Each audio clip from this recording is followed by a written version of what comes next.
हमारे साथ हैं चौधरी वीरेंद्र सिंह, जिनके पास कैबिनेट में कई महत्वपूर्ण मंत्रालय हैं, जिसमें से सबसे महत्वपूर्ण है ग्रामीण विकास और पंचायती राज। वीरेंद्र सिंह जी, बीजेपी की सरकार जो बनी, प्रमुख रूप से आप लोग का स्लोगन था इलेक्शन के दौरान, करप्शन फ्री रहेगा, महंगाई बिल्कुल खत्म हो जाएगी, काला धन वापस लेके आएंगे। एक साल में तो कुछ नजर नहीं आ रहा है। काला धन तो बहुत दूर की चीज है।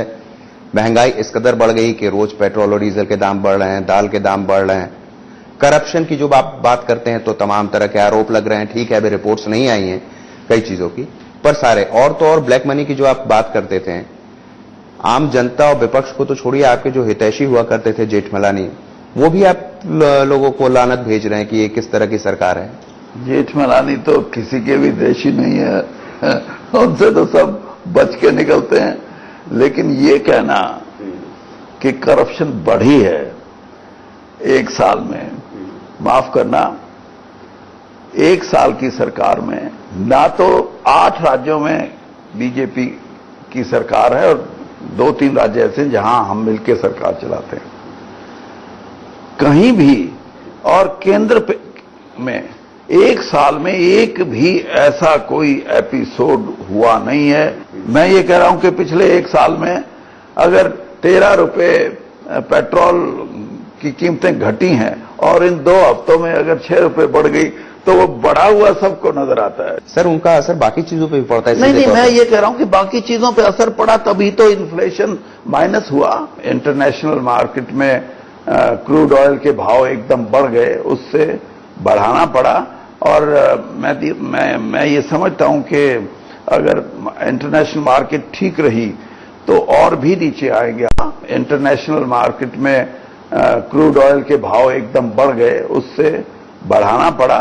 और मैं ये समझता हूं कि अगर इंटरनेशनल मार्केट ठीक रही तो और भी नीचे आएंगे आने वाले दिनों में।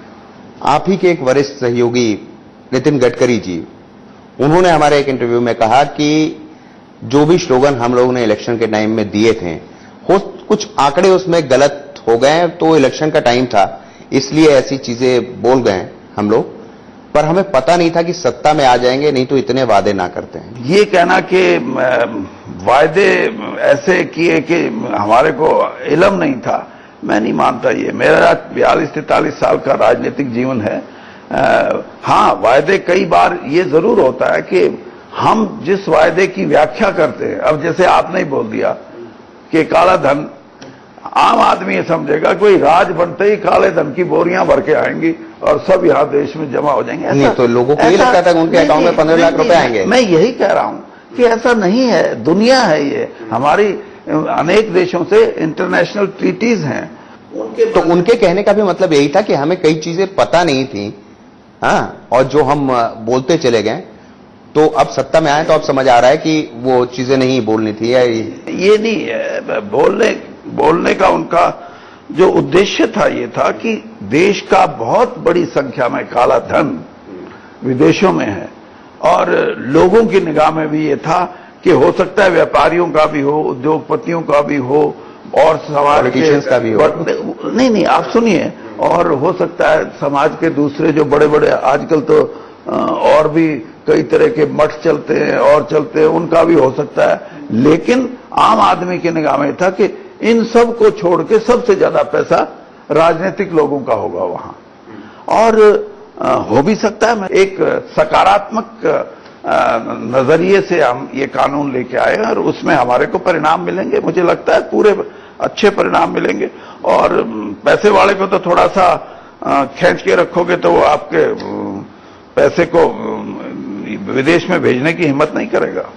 40-42 साल तक आप कांग्रेस में रहे, बड़े बड़े पदों पे वहां रहे, उसके बाद एकदम से आप बीजेपी में आते हैं, बड़े मंत्री बनते हैं यहां पर, और सीधे तौर पे गांधी फैमिली के ऊपर ही अटैक शुरू करते हैं। मैं जिस पार्टी में रहा हूं, मैं इतनी घटिया सोच का आदमी नहीं कि जिस पार्टी में रहा हूं उस पार्टी के नेताओं के लिए कोई अपशब्दों का इस्तेमाल करूं। राजनीतिक बात मैं जरूर करता हूं, लेकिन व्यवहारिक रूप से जहां मैं रहा हूं वो मेरा फर्ज बनता है कि मैं मर्यादित राजनीति करूं। ये बात श्रीमती सोनिया गांधी को हमेशा कहता रहा कि भूपेंद्र सिंह हुड्डा जिनको आपने फ्री हैंड दिया हुआ है, ये कांग्रेस को कमजोर करने में लगे हुए हैं।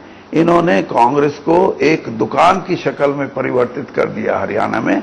मेहरबानी करके इनके अलावा आप किसी को बना दो। मैंने ये भी नहीं कहा कि आप मुझे बनाओ, किसी को बना दो ताकि कांग्रेस को बचाया जा सके। मेरी बात हमेशा मानती थी वो। जब 2009 में आप चुनाव हारे विधानसभा का हरियाणा में, जब बहुत ज्यादा चर्चा थी कि अब इस बार आप ही मुख्यमंत्री बनेंगे, तो आपको लगता है कि उस बार भी लोग कहते थे कि आपको हराने में हुड्डा जी का हाथ था, उन्होंने हराया? हालांकि उसके बाद आपको एकोमोडेट किया गया, सोनिया गांधी ने आपको इतनी तवज्जो दी कि आपको राज्यसभा में लेके आई। ठीक है, पार्टी ने मुझे जिम्मेदारी दी उस समय और मैंने जिम्मेदारी निभाई। आज भी मेरा ये मानना है कि मैंने, जैसे आप अभी कहा कि जब अन्याय होगा तो मैं उसको बर्दाश्त नहीं करता। मैं बोल के आया, मैं श्रीमती सोनिया गांधी से मिल के आया। मैंने ये कहा कि मैं इन हालात में, जब आप भूपेंद्र सिंह हुड्डा को किसी हालत में भी सत्ता से दूर नहीं करना चाहती, तो मैं राजनीतिक तौर पे अपना फैसला लूंगा और मैं भारतीय जनता पार्टी में अपनी बात कहूंगा जाके। अगर वो मुझे शामिल करेंगे तो मैं उस पार्टी में भी उसी शिद्दत के साथ, उसी तरीके से उस पार्टी में भी मैं काम करूंगा। आपने पार्टी से अलग होने के बाद कांग्रेस से कहा था कि सोनिया गांधी एक चौकड़ी में घिरी हुई हैं। कौन लोग हैं उस चौकड़ी में? देखिए, वो लोग तो मैंने उस वक्त भी नहीं बताया, आज क्यों बताऊं मैं? सब जान गए, पहले भी जानते थे, अब और खुल के जान गए।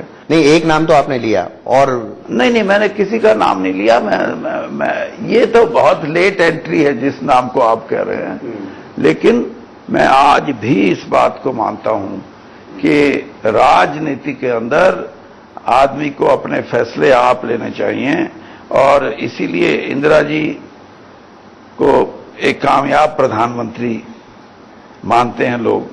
तो वही हालत है कांग्रेस के इस वक्त आपका? आज हालत इसीलिए तो ये भूमि अधिग्रहण बिल में कोई ऐसी चीज नहीं, लेकिन ये है कि वो समझते हैं कि किसान को इसी ट्यून पे, इसी तर्ज पे आप अपने साथ लगा सकोगे। आज का किसान इतना भोला नहीं है। आपके प्रदेश की अगर मैं बात करूं, आपकी हमेशा इच्छा रही कि आप वहां के मुख्यमंत्री बने। पहले अलग कारण थे, अब अलग कारण है, आप कैबिनेट में इतने सीनियर मिनिस्टर हैं, पर क्या कहीं अभी भी अंदर वो इच्छा है? राजनीतिक तौर पे मैं ये मान के चलता हूं कि अगर आप हजारों की नहीं, लाखों की नहीं बल्कि करोड़ों लोगों की जिंदगी, उनकी तकदीर और तस्वीर बदलना चाहते हो तो राजनीतिक वाहन होना आपके पास जरूरी है। मतलब इच्छा भी ये तो आप कहोगे ना, आप अपनी तरफ से बोलना। राजनीतिक वाहन से आदमी लाखों की नहीं बल्कि करोड़ों लोगों की जिंदगी बदल सकता है और इसी इरादे के साथ आज हम गर्व से नहीं कहते कि एक चाय बेचने वाले का बेटा देश का प्रधानमंत्री है। वर्तमान सरकार से खुश हैं हरियाणा के? क्योंकि आपने खट्टर साहब के बारे में बयान दिया था कि यहां तो चपरासी का ट्रांसफर भी जो है मुख्यमंत्री करते हैं। सत्ता का विकेंद्रीकरण जितना कोई कर सकेगा उससे बड़ा कोई वरदान प्रजातंत्र के लिए हो ही नहीं सकता और मोदी जी ने ये करके दिखा दिया। बात मेरी ये है कि कोई भी सत्ता जो है वो अगर थोड़े हाथों में रहेगी तो गलत काम ज्यादा होंगे, बिल्कुल एक हाथ में सिमट जाएगी तो और गलत ज्यादा होंगे। सत्ता का विकेंद्रीकरण होगा, उसको फैलाओगे तो वो प्रजातंत्र है।